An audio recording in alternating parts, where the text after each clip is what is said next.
Good evening, Razorback fans. Welcome to another episode of the Hog Talk podcast, live from the Sterling Soap and Roastery Studios, part of the Believe in Buzz Radio Network, where you can hear us on 106.7 in Central Arkansas. All live shows are presented to you by Arkansas Brewing Company in downtown Ozark. I am Porter Hayes, and alongside me is Adam Hall. We're also brought to you by Bet Online. All the latest stats, news, and scores available to follow your favorite teams. Get the latest odds and lines, including the latest team matchups, player props, and odds on just about every sport out there. Head to the website or use your mobile device to get in on the action. Don't forget to use your promo code BLEAV for your 50% welcome bonus on your first deposit. Bet Online, where the game starts. And coming to you from a different spot, I had to bring the show on the road. Work takes me to McKinney, Texas, just north of Dallas. So we say live from the Sterling Roastery Studios, but I guess the studio is in Dallas. And also, before we get started, both of us have kind of celebrated a new year around the sun. So happy birthday to the both of us. I know you're not big into celebrations, so I'll stack it.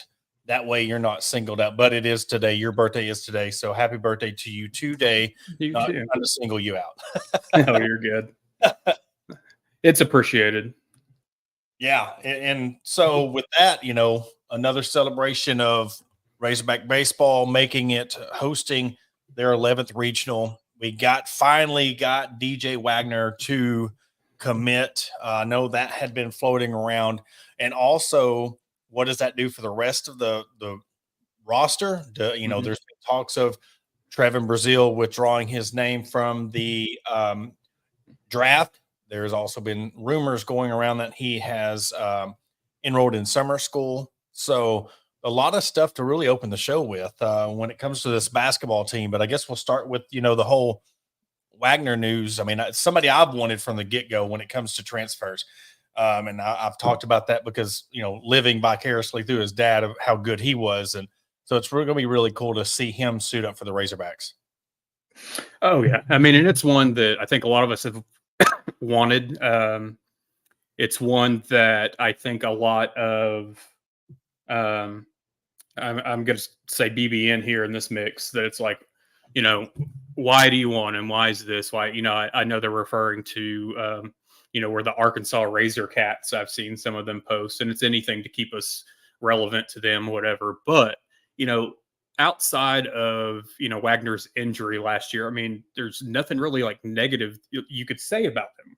And I think some of that's just saltiness on their part. But it's one that, I've seen it in forums and discords and different social media platforms. We start getting into conversations of, especially during that time frame of waiting for the announcement, of waiting for if he's committing or not. You start looking at what other names are out there. Who might we get? You start looking at like throwing out rotations, throwing out what you'd like to see. And I think we do that to kind of prepare ourselves to not land a player. But, from what I had been told for weeks now, it was just a matter of when, not if. It was done deal. It was going to happen. And I stuck to that because that's, what I had been told. That's what I had been believed. And everything that I had been reading out there, like nothing told me otherwise. When you're a player in the transfer portal and you essentially you come visit a school and you shut down your recruitment after that, you're not taking visits anywhere else. I mean, to me, the writing is on the wall, especially when other schools that you visited, and I'll use USC as the example, basically filled their roster during this time frame of, waiting to know. So, all signs pointed to this was going to be the destination, and it finally happened. Yeah, and all signs pointed to, look, we're dealing with a different era of basketball now. We're dealing, especially when you throw, the John Tyson effect in there. Look, we talked about, now everybody wants their stuff, and he is one of the very few that didn't want the graphic. He didn't want the social media buzz around that. But, we're dealing with contracts now, and no matter how much money we're dealing with, certain player, there's factors in it. What if you got to have certain amount of appearances, or you got to do this, or you got to do that for this X amount of dollars? So now you've got pretty much an agent now figuring out, well, what do you want to do for X amount of dollars? Okay, well, if you're not going to settle for this, then so a lot goes into it. He wanted to come to Arkansas. Mhm. The writing was on the wall. It's just getting all the kinks out. We see this with coaches. They could say, "Hey, we wanted this coach 2 weeks ago," but you've got to get everything, and you can't let anything leak, especially on the coach's side, to counters or media getting ahead of things. So Mhm. I'm glad he's here, but also the fact that something that we haven't mentioned yet was now the NCAA is wanting to pay players. And I knew this was coming. I knew the moment, and we'd mentioned this months ago, Adam, that when they start getting this NIL money, the NCAA is going to find a way to get their money. They're going to find a way to get their piece of the pie. And now they found out, guess what? These guys are going to learn taxes. They're going to learn that, hey, NCAA is going to let you get paid, but now they finally eventually now got it to where they're going to make some money, get some kickback off this as well.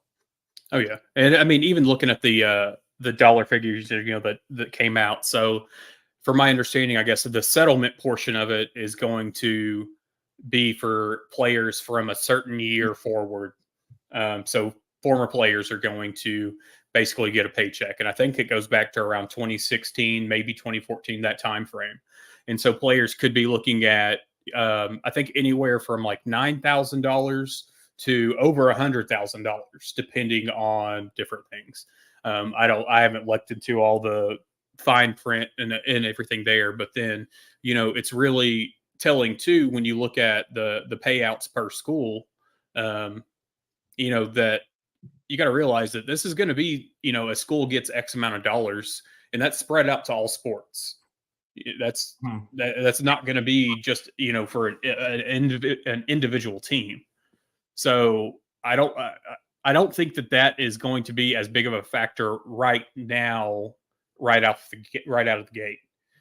But this is a way for the NCAA to keep some of the money going out in house and have control over, because essentially they don't have control over the NIL, even though we know that coaches have a hand in it, like Yeah. we've seen with former recruits suing a coach for not getting $13 million. Yeah. So, Well, I mean, yeah, that happens, and that's a CYA deal. Also, look, this protects the NCAA. They're going to spread it out through all sports. This helps, bring more money because look, we've talked about this NIL stuff. What is this going to do to the universities? What is this going to do to who was giving big booster money straight to the university? Who was giving money to the facilities? Who was giving money back to whatever program? That's going to players now. So now, it's they got to have some kind of insurance. And I think this is going to be a deal. And it's good. I think it is very good because look, you're going to give all this money to these players. And then say 5-10 years down the road, what's going to happen to these facilities that you're trying to upkeep and you're trying to, stadium renovations or new jerseys or new facilities for, let's say Bogle Park, for instance, in the soccer field, they're wanting their own facility. Now, what funding that they were getting, they can keep getting some of that funding to keep these programs, because that's the last thing you want to do is, penalize a new basketball facility or practice facility because all the money that it was coming in was going to players and not the schools or the universities, because how much money is the NCAA going to lose because of all this? yeah. And, it's something too that, you like I know that morning I sent you, either the tweet or the headline that, of the player reduction or the walk-on players being eliminated potentially. And before I had read into anything, you came back with the distribution of scholarships across other sports, and that I hadn't thought about it. Just reading the headline, you think that they're just wanting to cut out the walk-ons, but there was a reason behind it. But, I think that a win in this is for other sports, because you're taking that money that you were paying for walk-ons to play, to travel, to everything. I mean, you're essentially taking that money and giving it to a baseball program. You're going to be able to raise the scholarship numbers in other sports. But yeah, I mean, it is still weird to think that you're not going to have walk-ons, especially or potential. I know nothing's been set in stone yet, but you're looking at not having something that the University of Arkansas and Brandon Burlsworth made relevant, made a thing, name an award after. So you hope something is still done to be able to honor that legacy there. Yeah, and it's tough because again, we've talked about the fact that you're having these kids that normally wouldn't get a chance to suit up. Now they become a walk-on, they become that all-star, they become that all-American, they become that Heisman Trophy winner. And yes, if that just happens to one kid, they have the Burlsworth Trophy for a reason. It's done its job, because that's all it takes. Is it gives these walk-ons something to believe in. Look, I know there's thousands of walk-ons, but that one could become that next Heisman Trophy winner, or the Naismith Award winner, or the Golden Spikes Award winner. You never know. So it's important, but I think in the grand scheme of it, like what you talked about, it gives more distribution. And I think, but it puts a cap on, if they're a walk-on, they're still on the roster. And this is something that just now come to a thought or a theory. You're still on the roster. What about these walk-ons? Do they get to opt into these video games? Do they get to opt into these things? At this moment, no, they don't. Yeah. So that was something I didn't know. I mean, here you already got 20 walk-ons, and what if they can now start opting into these things because and that's something too. I mean, the EA college football, that was for the 85 scholarship players. And then, we want to go a step further, like what University of Utah did with their NIL deal, that the football team got trucks from the car dealership. That was only for the 85 scholarship players. So, then in a sense, yeah, you've got 40 players roughly, up to 30 to 40 players. I think 120 is the limit, but you don't have, but you've got that many players that don't get anything. And I know it's something that's like, it's a goal. It's whatever for you to get, but at the same time, it just still separates the walk-ons from the rest of the team. And then we get into situations like that we heard, from our own locker room under the illustrious Chad Morris, the separation that walk-ons had, separate locker room, or they weren't allowed to be with scholarship players, so on and so forth. I mean, you're causing a divide in that aspect. Oh yeah. But also for years though, walk-ons could get another job. Walk-ons could do things outside of, and I know it's not NIL deals and it's not the money that some of these scholarship players are going to be making, but I remember there was a guy that I want to say Oklahoma State football player.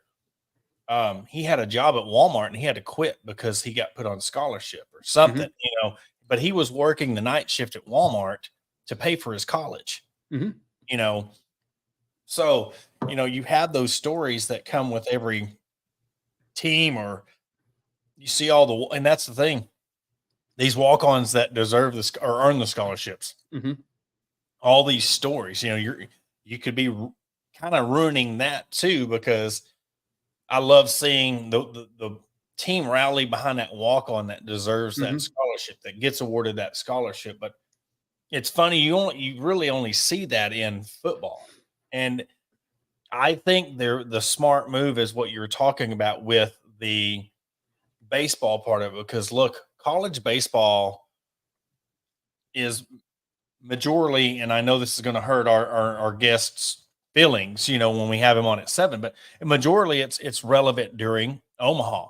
It's relevant during postseason play. We see that during the World Series. We see that, like, how that could be. So now, how can we make this more, during the regular season? Well, if we distribute more scholarships and these kids are able to get more money, and we can bring more excitement to the game, let's try to, let's make it more relevant. And it's hard because of the window of the time of year it's played, and then around March Madness. I mean, it's almost like college basketball isn't relevant as much until it gets tournament time because it's overlapped by college football.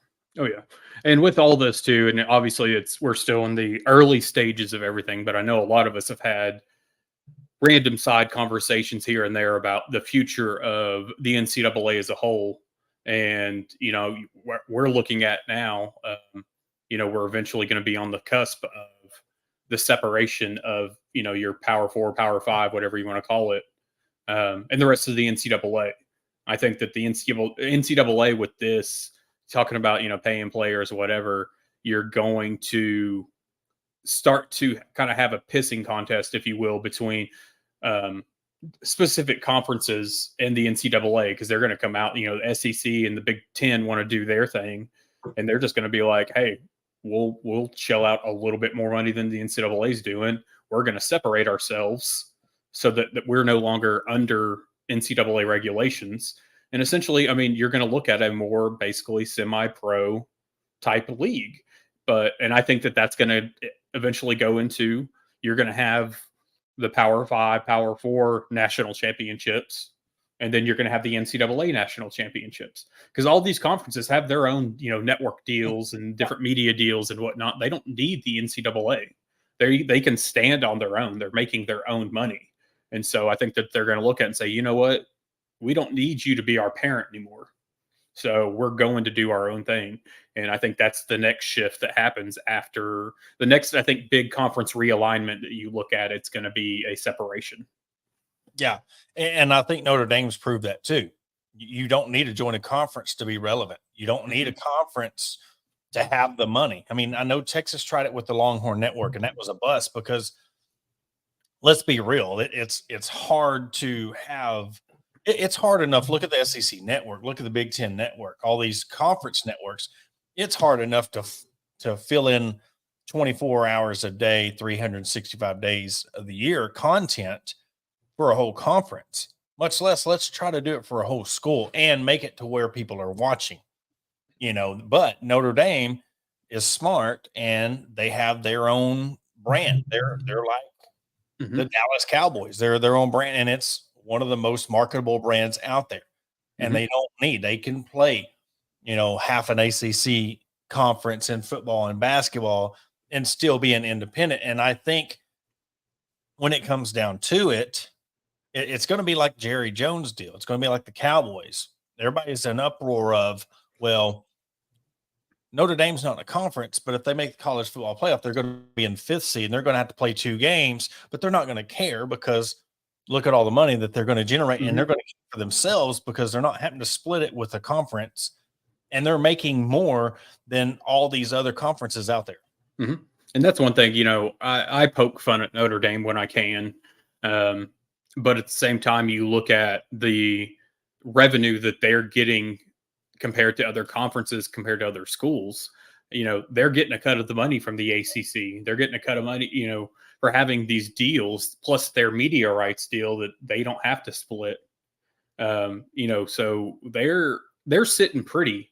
So, it's one of those things, if they're content with, hey, if you win this many games and you've got a couple of good wins under your belt against ranked teams, like, hey, you're going to be in the playoff, especially now with the expansion to more teams. I mean, you're going to see Notre Dame have the opportunity just because year in and year out of who they are.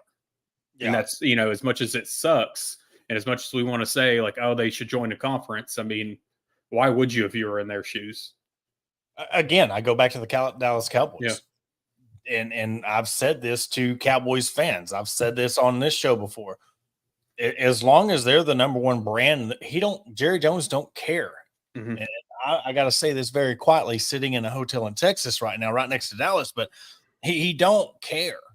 He can sit there and put on a smile, and he wants to win. And if he really wanted to win, they would win. But he don't care about it because he's the number one brand in all of professional sports. That's the Notre Dame effect. They're a private university. They don't have to disclose things like public universities have to. So, how much money are they really bringing in? Because look, if they were really that hungry for money or they wasn't making as much as what we thought, they would have joined a conference by now. Hmm. So, how much money do they get? And that's what you got to really be careful in with this NIL stuff is when are those donors going to start ponying up? How much longer is it going to be till we start seeing more of these programs and all these sports start ponying up money and being public about it, like Arkansas has set that new standard? Hmm. There's a lot of, I'd say a lot of questions that'll be answered over the next, I would honestly say by 2030. If I had to guess, when another big change was coming, I would say by then. But, Notre Dame's going to have to look at also, say there is a break off, say there is a separation from the Power Five and the NCAA, you're going to have to pick a side. And that side with joining the big dogs is probably going to be you've got to join up with the conference. There's no more dancing around. Yeah. And I think, yes. And I think if that really started hurting them, again, we're talking about the money, but yet if they're not getting the players, if they're not competing, and then that revenue starts dipping, people aren't watching, people aren't buying the jerseys, people aren't coming to the games. That's when you'll be like, okay, enough's enough. We've tried to do, because look at the Pac-12. I mean, Pac-12 is no more. Who would have thought that would have ever happened? That the ACC could potentially be the next one that is. Are they going to survive this, or are they going to disperse? I mean, that's you're looking at either having 3 to 4 conferences or having 2 super conferences like NFL. You're going to have an AFC and an NFC, and you're going to have a super conference. But the more and more this goes to the more pro style with paying the players and everything, it's starting to get that way. And I think you said it, but I just don't. I think they're going to find a way. And again, like we're talking about the NCAA paying the players, the NCAA is going to find a way to be able to make 2 super conferences, but yet still be a part of it because there's just two. They're not ever going to give that power up because I know the super conferences want to do this, but do they have enough legal power? Do they have enough power behind the curtains to really run a whole 2 conferences by themselves without the NCAA's help? We see the money and stuff, but what's holding them back from having not done it already? And I would probably say, I mean, you're getting into just legal things. Do they want to take it on? Are they what from the NCAA are they going to adopt and bring over? Because then you're getting into, I guess your governing bodies would, you're now in a little bit more control of when it comes to the academic standards, and there's more that is on your plate because we've seen the investigations and such, and say nothing comes down from the SEC because they're deferring to the NCAA to handle it. And it's going to be, you're going to have a lot of things in place to realize that, like, now you are the judge and the jury, now you are also the lawmaker, et cetera. So yeah, you are taking on a lot more things that you have up until that point happens. You've been able to defer and pass off to somebody else to deal with. Yeah. Hey, we're going to hold back on punishment and wait and see what happens. I know I say this to my kids all the time, and I'm sure a lot of parents do. You want to be grown up till it's time to be a grown up. Mm-hmm. And, so you want to run, you want to split, and you want to be your own boss. You want to split and be your own entity until it's time to do that. And then you got all the headaches to worry about that you really didn't think to worry about when all this money's coming in. Now that you're having to be accountable for all these things. And then on top of that, when you have the conferences who are used to using loopholes to get their way, how are they going to deal with people using those loopholes against them to get their way? Yeah. And especially we look at the recent history with some of the coaches that are out there with FBI wiretaps and other issues. You kind of question how would the SEC or the Big Ten respond in that matter. When we look at before, not so much obviously now, but doing things like autographs, for money, memorabilia for money, which obviously now is a different ball game. You just always looked at, there might be a slap on the wrist. The school may come out and say, hey, you're on a administrative leave, or we're going to suspend you until something happens. But ultimately, it was the NCAA that came out and gave you that sanction, which then in turn got that person terminated. So there's a lot of handing off of the, I'm not the blame, but the punishment. Could you? I thought about this for a split second. Could you imagine? I'm going to throw his name out because he was quarterback of Arkansas last year. Could you imagine KJ Jefferson set to make this money and comes out in the first game of the season against Western Kentucky, throws 4 picks, gets benched in the first half, and the NCAA fires him? I mean, think about it. You're an employee.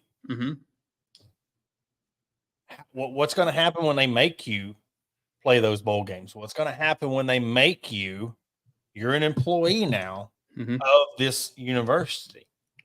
And what happens if they make you, look what they're doing in the NFL now. What if they make you play more games? You want an expansion now, everybody, we're going to expand this damn thing to 64 teams. Now you're playing a 17 game schedule or whatever. You're going 17-0 instead of 15-0, or possibly 18-0. What's going to happen? So again, I know this has probably been talked about on the other side, but if you're going to think about letting the NCAA pay you, you might want to be careful on what you wish for. What is the NCAA going to make you do? And I know that the whole opt-out thing has been discussed, but it's going to be interesting to see, hey, you're in this bowl game. I don't care if it is the Poinsettia Dollar General Bowl. You signed a contract to play with us. You're going to play, and you can't opt out, or you will be fined $100,000. And I hadn't even thought about that side of it, because I know going back, this has been a few months, but there were some reports from various national media members that they saw in the coming, the near, I don't know if I'd say near future, but they saw coming, the writing on the wall of teams, or maybe it was the NCAA. I don't think it was conferences specifically, but trying to bring NIL in-house. And the reason being was so that they could make players play in bowl games in the postseason, even if they weren't in the playoff. You couldn't opt out. And I think that, like you were saying with that, this is a way now that they don't have a hand in the NIL, but this will be a way that they can still dictate that you're going to play. Yeah. So, I mean, and that's I hadn't even thought about that. I mean, we knew that it was on the horizon for the potential of, hey, if you're in an NIL deal, you've got to play in the postseason as well. But now they don't have to necessarily worry about the NIL, because they can just force it on their own, because now they're paying the players. Yep. So, and they should. And that's what the other side of it. I know it rubs people the wrong way of the people opting out, but look, you're making money now. You are getting paid to play this game. So therefore, if you are being paid to play, I think that you should have to play in these games. And look, you do not want college football to turn into be like a basketball or a baseball where you're losing the credibility. There's people not watching, because guess what? When you're talking about NCAA and you're talking about all these donors and boosters and stuff, they're going to stop giving money, because they're like, look, we want you in the college football playoff. And I know that's probably part of why they expanded to 12, because they want more players to play. So you make them play, or you sit out the whole season. Yeah. If you want to get ready for the draft or whatever, then you can forego your senior year and go in the draft. But the whole point of, and beforehand, when they weren't getting paid, they weren't getting a dollar. I fully was on the other side of the argument of, look, they're not getting paid to do this. So I think they have the option, or they should be able to opt out and not play in these games if it's going to risk injury or whatever. Now you're getting paid. It's different. Yeah, definitely. But, before we take a break and Cabo comes on. Yes. And I do want your input in this. Okay. So to our folks watching, to our folks listening, we're going to go down to the high school basketball level for a minute. And I've been debating, like, should I put my shades on? Because I'm about to throw some shade. But, I look at, so this is coming from Fort Smith Northside. For those in the Blytheville area, for the River Valley area, the Northside men's basketball coach left to go back to Blytheville to be the athletic director and head coach. And the thing about it that has rubbed me the wrong way is, one, being a Northside alum, you want to see them grow, you want to see them produce, you want to see them win, and they've shown that they can do that. They've shown they can win state titles. They put players in the NBA, and it's hard to see, especially having played for Northside myself, and to see somebody like Mackenzie Pierce come in, and it's great what he did in Blytheville, and I understand completely. Blytheville and Northside are two completely different worlds. But to quit on your team, to leave without speaking to your players or informing them, you didn't pick up the phone and call any of your players until after it hit social media. You called one player the night that it hit social media, and I know that for a fact because of who the player is and my friendship with his father. And I just think it's pretty ridiculous. We sit here and we hold college coaches accountable. We hold professional coaches accountable. And then here we have a coach that his ego wasn't getting stroked, or, it was a little bit because maybe they didn't live up to the standards that he was used to in Blytheville in his first season. For whatever reason, he chunked a deuce and he bounced in the middle of the night. And I think that's pretty crappy to do, especially at the high school level, especially when you have players that are trying to get to that next level. You have players that you have some of them that they're on that cusp of, they could go play in college. They could potentially get a scholarship, whether it's a high D1 school or a D3 school, who cares? And you didn't have the common courtesy or decency to inform any of your players beforehand. You had to let them find out on social media, and I think it's a pretty crappy thing to do. And it's, to leave them high and dry. You knew this was coming. You knew that you had been in talks to get this position, and you didn't let any of them know. And I just think, as a coach and as a man, that is a pretty crappy thing to do. And in that respect, I mean, it's one of those things that, it didn't work out here. I don't think you were a great fit for these players. So yes, go back to where you're comfortable. Have fun there. You didn't make it here, but you screwed over a handful of players. Yeah, I totally agree with everything. And I want to add look, we've all played sports in high school, and our guest after the break, Kevin, he played high school sports. How many guys you looked up to that high school coach? At that time in your life where you're a sophomore, senior, junior, you're always going to look back at that high school coach that mentored you, that meant a lot. And what message is that sending, that like a thief in the night, you just up and leave? And then after the fact, and in the world of social media, you wait till the story breaks and then you tell your team, is very cowardly. And that's the only thing I'll say on it. Like, at least be a man enough to talk to your players beforehand, put something out beforehand, to the kids, a group chat, whatever, and let them know. But to just bypass that, and now they're scrambling of what to do. And honestly, this is the one side where you're like, I'm glad that they have this school choice thing, because what happens with this coach that comes in and they're not a fit? Now they have a chance where they can go somewhere and make something of themselves, or go find a better fit, But yeah, I get that, because you're supposed to be an example, lead by example. And to do that, especially, we know how contracts go. These aren't just something that you go for an interview, you got the job. It has to be approved by the board and all that stuff. So, but with that being said, yeah, I mean, I think that he should have been more upfront with the players. I mean, and the parents, because they're the ones that are going to be picking up the pieces of those players that were affected by this. Yeah. What do they say? But we're going to take a quick commercial break. After the break, we're going to have the guru, Kevin Bohannon, to come on and preview the Arkansas Regional, Super Regional, his thoughts on how far this team can go and what is the biggest factor outside of Hagen Smith that can get this team to Omaha. We'll talk about it after the break. Attention DIYers and home improvement enthusiasts. Are you searching for the right tools and the supplies to tackle your next project? Look no further than Mentor's Hardware Store. With locations in Ozark, Alma, and Clarksville, our vast selection of hardware and building materials is sure to have everything you need. Whether you're fixing a leaky faucet or building a new deck, plus our knowledgeable staff is always on hand to offer expert advice and guidance. And with our competitive prices and convenient online ordering, Mentor's Hardware Store is your one-stop shop for all your DIY needs. Visit us today and let's build something amazing together.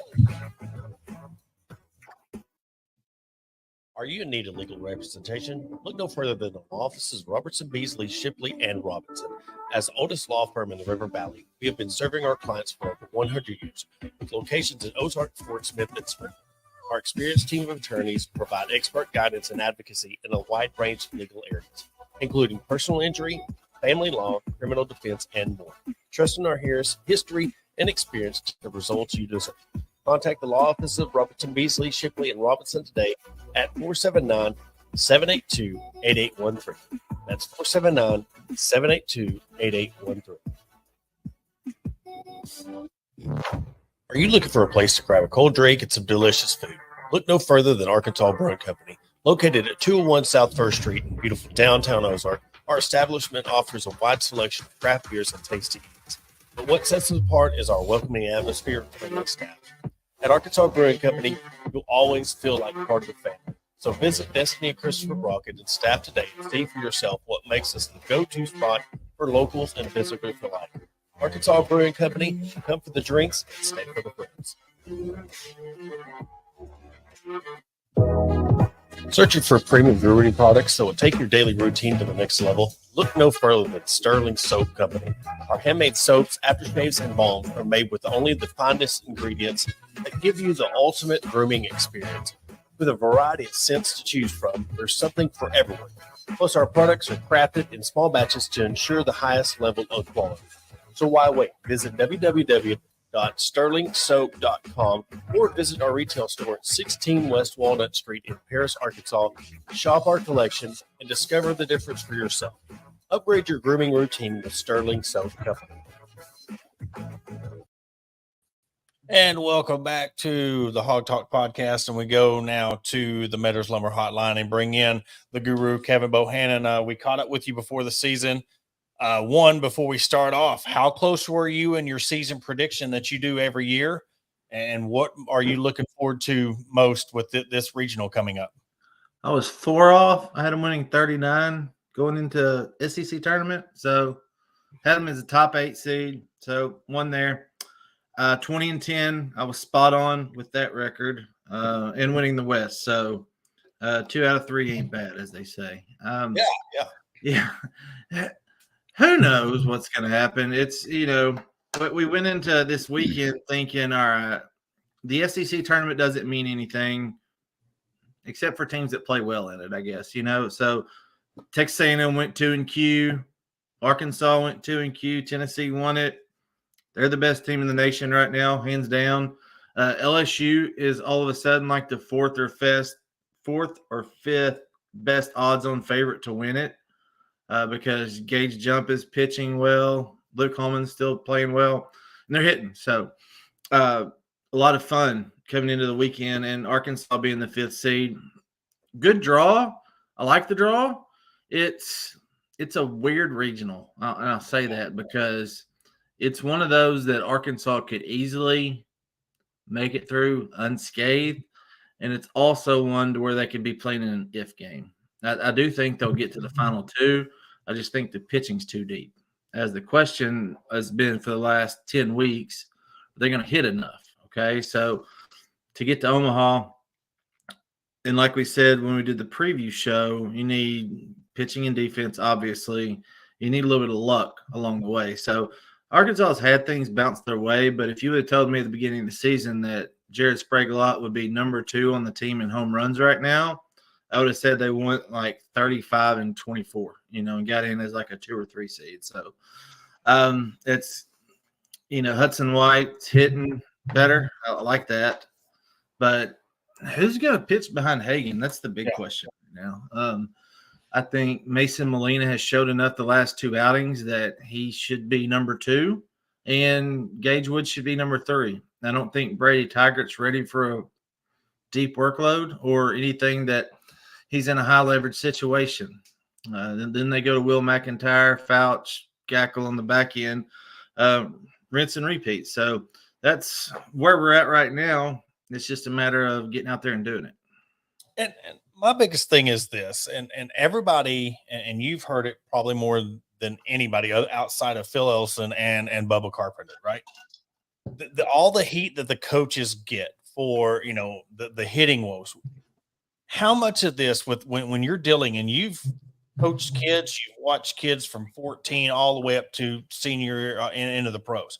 How much of this is actually on the players themselves with all the technology and all the hitting and all the practice? That when is it? Yes, it might be the coach, but how much is this? Would it be on the players for not really working through in the film and getting into a groove when it comes to hitting? Because I know a coach can teach you how to hit, but getting up there and being comfortable, it's more of a mindset. So what's the difference between, or what's that gap where it's player or coach?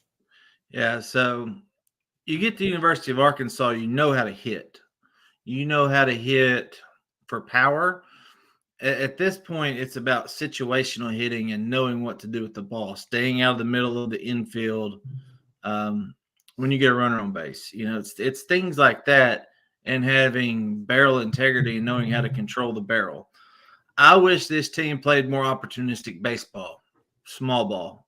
I've got that phrase from Tim Corbin, and I've used it for the last 8 or 9 years. So I wish they did more of that, because this is not a home run hitting team. We've seen that. They don't live and die by the home run like a lot of the Nate Thompson offenses have done in the past, but they still get in a rut to where, okay, the only time they're going to score is if they hit a home run. They just can't string hits together, but they should be. They should be able to do that, because there's enough good hitters that, and I say good hitters, there's good hitters in this lineup that I've seen them hit in the past, that they should be able to do that. So Kendall Diggs has had a bad year by his expectations. Now, it's been it's been average. He did make all SEC, but you got guys at the top of the lineup like Holt, Sprague-Lott, McLaughlin, Stovall, Hudson White's coming on, Vahiva Aloy. So you've got 6 guys right there that can really do damage in certain situations. Coach Van Horn said at the beginning of the year, he's got a lot of middle of the order guys.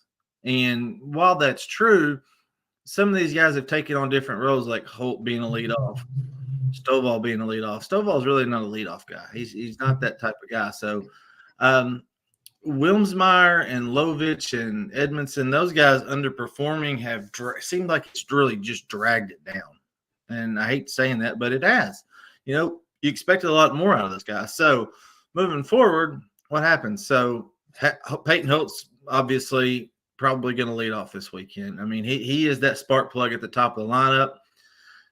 You get him on, you got to get him over. So hitting 2-hole Peyton Stovall, you're gonna have a big gap over there. So they can start stringing these together. Then McLaughlin, Aloy, they're in the friendly confines. They're gonna hit better at home. We've seen that.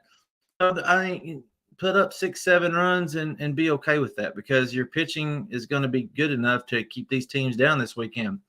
The team that hits the most home runs out of all 4 teams is the team you play first. SEMO's hit 100 on the year. Now, Louisiana Tech can hit, but they're about 5 deep in that. 4 of their guys combined for 61 home runs on the year out of their 88. So once you get past 4 or 5 in their lineup, it really drops off in terms of being able to do big damage to your pitching staff. Heading into the regionals, the end of the season and SEC tournament for Arkansas, what do you think like the mindset is of Dave Van Horn and the players? And I don't want to use the word tank because I don't believe that happened here. But I'll say it. Do we feel like going to those last series or two and then the SEC tournament, they're just like, we're solid. We don't need to worry about it. Yeah, I won't say they tanked either, but they could have done without the SEC tournament. They look disinterested at times. Now, the competitive part of a coach, of a ball player says, when you put me in a situation like this, I'm going to compete. But is it at the maximum efficiency level? No, it's not. I mean, you get out there, it's 9, 10 o'clock in the morning, you're having to go through the motions and everything. You could even see it with Hagen Smith. He just didn't have it. It was like, okay, let's get in, let's get our reps, and let's move on. If they could stay down there for 2 or 3 games, that was going to be great. And going back to the A&M series, they needed one win to win the West. And that was going to be big for Dave Van Horn because Dave Van Horn still wanted to have the divisions as they move forward to bringing in Oklahoma and Texas. So being the last team that won the West was really big for him. So they were playing for that one win. And that's all they needed. So I hate to say this, but yeah, that's where kind of their mindset was. And you could kind of see it in the last game. Look, they went into a situation where they got it to 5-4 in that third game. Mm-hmm. Didn't get the big hit that they needed, and then A&M blew the top off of it. At that point, let's get some arms in that weren't going to throw in a regular rotation in the SEC tournament, and then let's move on. So all of their goals are still ahead of them. That's the thing. And we talk like this team has been in the top 5 all year long. How many teams would pay to be in the situation that Arkansas is in right now? They've hosted 6 out of the last 7 years. The only year they didn't was 2016, or I know 2016 they were terrible, but there was another year in there where they didn't. Oh, when they went to the College World Series last time. So they went to Oklahoma State. Everybody would pay to be in this situation right now. We're trying to figure out how they can win a national title.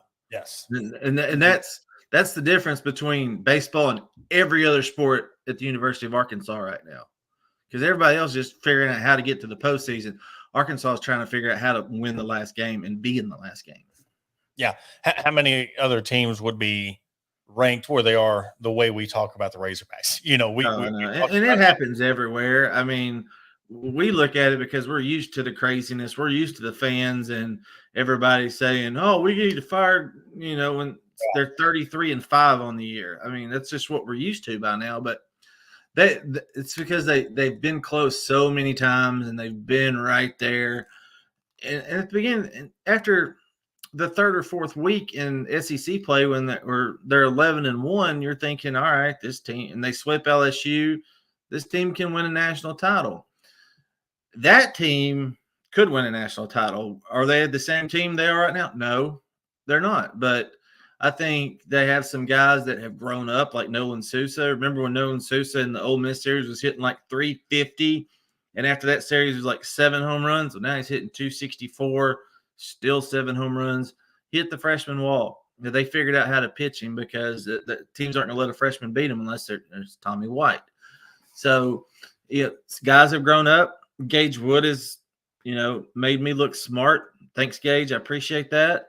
Because I knew he was going to be a big part of this team because of the stuff he has. And a guy like that's going to be counted upon, moving forward through the regional and the super regional, and if they get to Omaha. Another thing I alluded to last week with Adam, and we're seeing this across a lot of the sports. And I don't know if it's just the Arkansas curse or what, but we've seen it in softball this year. We've seen it in basketball this year. We've seen it in football. And now down the stretch, we've seen it in baseball.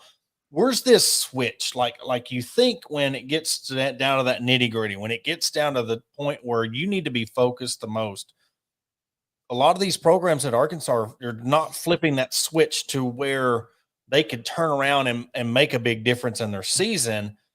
And what separates that from this baseball team? Is there a spark missing? Is there something that I'm reading the wrong way? But it just seems like there's something missing with these programs. So I think baseball, and you could say softball for those two are really kind of by themselves because it's a longer season. With football, you have to win every game.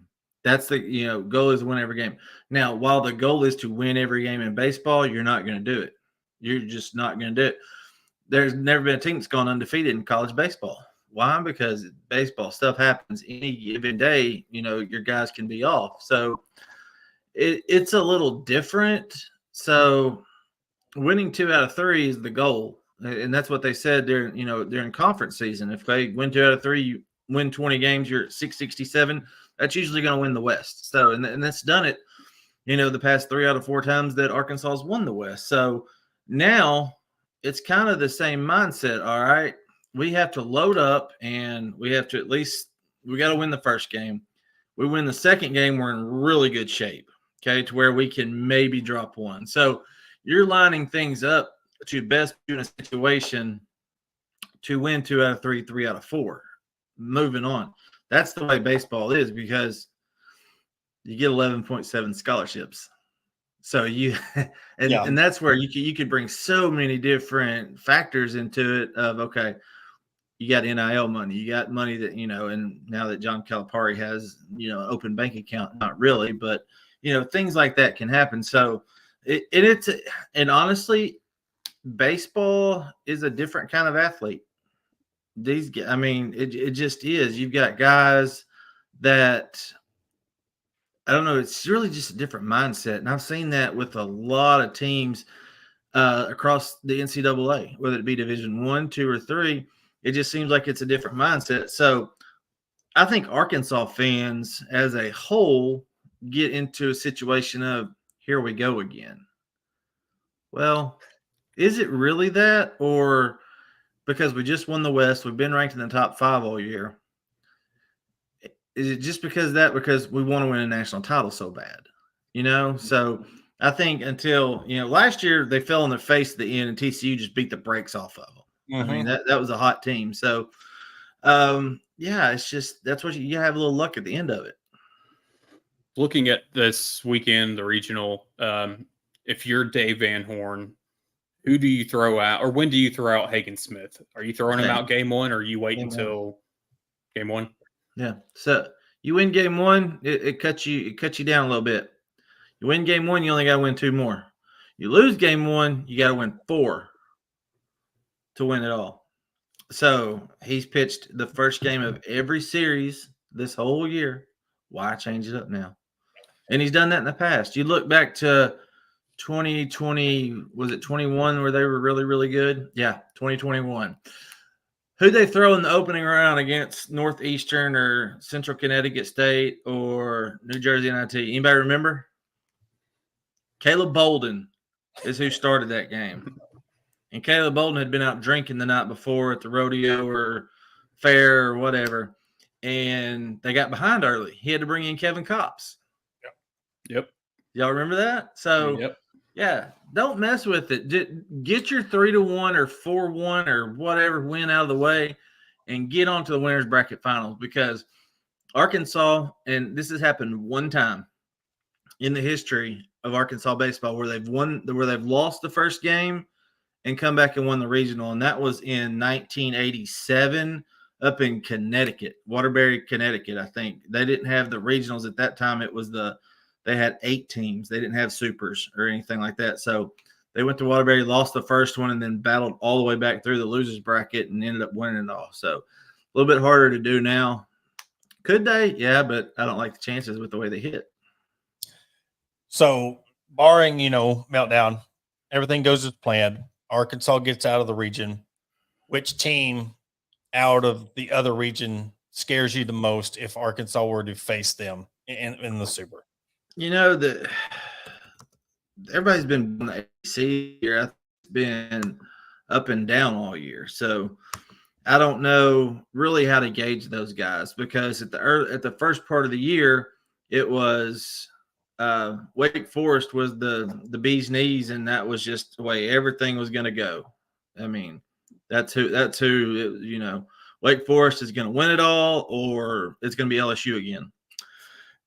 Excuse me. Wake Forest ended up being a 2 seed. So, you know, you had Clemson, who started hot, kind of fell off there. So, you know, Virginia's always been good. There's a lot of history that goes back when you look at some of the past World Series. So you look at 09 when Brett Eibner hit the, you know, big home run down there in Omaha at Rosenblatt. So I think I like Virginia out of that regional, but it's just not Virginia of old, if that makes sense. Mississippi State's swinging it well right now. You know, a lot of people thought they should have been a host. I'm one of them, but they weren't going to give 5 host spots to the SEC with 4 of those being in the top 8. They just were not going to do it. They conceded by letting 11 teams in, but they weren't going to give 5 hosts to one conference. I just don't see that happening. So, you know, Mississippi State, it wouldn't surprise me if that team wins it. And a lot of people have been big on St. John's as well. They get in. They're just, in my opinion, not a baseball school. But yeah, Mississippi State, they would be the one that kind of worries me a little bit coming out of that region. Not trying to look too far in the future, because I know we, as Arkansas fans, don't want to think about life after Dave Van Horn when it comes to baseball. But how important, as we go into year, like how big is this year compared to past years for him to finally win a national title as we get towards the end of that career? So Porter may remember this, but back when we were in 2021, this was the year they were really looking forward to in terms of how the recruiting class is set up. Now, with the way the transfer portal has really kind of shifted everything, it really kind of changes it up a little bit because every year is kind of new. So if you think back to last year, look, you got a new shortstop. Stovall's back, but you got a new first baseman, you got a new third baseman, and you just really got a new outfield except for Kendall Diggs, and you got a new guy behind the plate. So you can you can reload a lot quicker, and that's one of the good things is if you keep. And that's one thing I talked to Nate Thompson about was, okay, you guys went really big on this last recruiting class, which was really, really good. I mean, they look at the arms that came out of it: Gackle, Dietz, Hackman. You lost 5 or 6 to the draft. They want to be competing with those guys every year, but it's going to be need based. So here's the strategy that they have moving forward. If you look at their recruiting classes that stack up over the next couple of years, it's really pitching heavy. So get your pitchers. If they're in state, great. If not, you can go get them from California, Colorado, or wherever. And you start adding to that. Add a Mason Molina from the Big 12 who's got experience, who's been all conference before. Plug those holes in. And then if you have to, remake your lineup. Now, you say that, but look to next year. Okay, Vahiva Loy is going to be back. Look at the young pitchers that are going to be around. You're going to have Gackle. You're going to have Gage Wood. You're going to have hopefully a healthy Colin Fisher and Hunter Dietz. You're going to have Adam Hackman. You've got a lot of potential there. So while the pressure is on, I still think that 3 or 4 year period we're still in the prime of right now. And I think it can just flip over every year and say, okay, well, depending on who we get out of the portal, I think it gives them a good shot. Well, Cabo, we'll let you go on this. Another great year, great coverage in the high school ranks. Be remiss if we didn't bring up what you and your partner Kyle do for high school baseball, softball, all sports, and you teamed up with Natural State Sports and could really turn into a juggernaut of a high school sports coverage media. So just talk about that, what that's been like, you know, the kind of, you know, new adventure with that entity and what we can expect moving forward. Yeah, thanks a lot for that. And that's, you know, when I started everything, it was, okay, how can we put these student athletes in a spotlight for spring sports? Basketball and football is covered, which is great. It's covered on a statewide level by the Northwest Arkansas Democrat Gazette, by the Arkansas Democrat Gazette. And we're friends with some of those guys and we're colleagues with those guys, and we can call them colleagues now because we do work with them. We're not just a podcast and we're not just putting stuff on social media. So those are colleagues that we were able to not only open up their eyes to the possibility of doing stuff, but start working with them in conjunction and making it multimedia. So not just covering them in print, but getting them on podcasts and talking to student athletes and coaches for baseball, softball, and all the other sports. So it's not just the major sports that deserve attention; it's the other ones that or in college they're called money making sports. So the other sports that deserve attention at the high school ranks. So and when Steve Henson and Will Watkins, they wanted to really find their niche and start doing broadcasts for Pulaski County Special School District, which they've done a great job of. They've built it up. They've got great sponsors, and they've really taken over the central part of the state with that. They've added Parkview, who's going to be on there this year.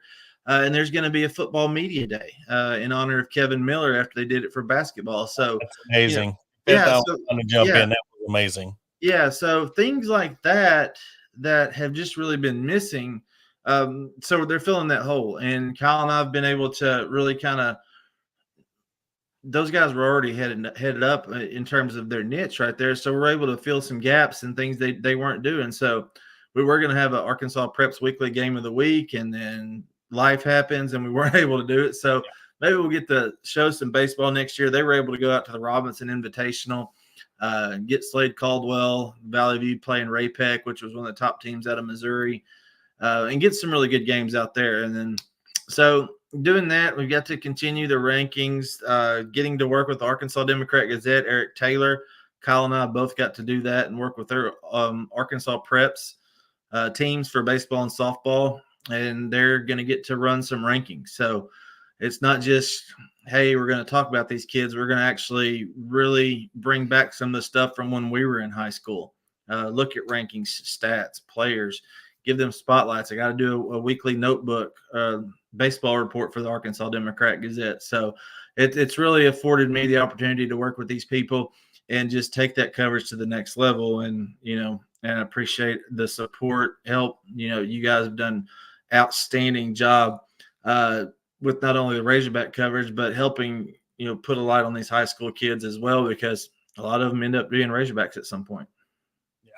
Well, man, it's always a pleasure to have you on. I appreciate it. I mean, the time you were on the Hog Talk, we've had many conversations where you and Kyle both were meant to do the high school stuff. That was what y'all were itching to do. And I love seeing, especially, when one door closes, another one opens, and it seems to be bigger than the last. So yes, and that's what we really appreciate. Now we got kids from Texas calling, out of state calling, hey, can you help me find a school? That's one of the coolest things ever. Is we had some 2029s and oh my God, yeah, I was like, yeah, you need to wait.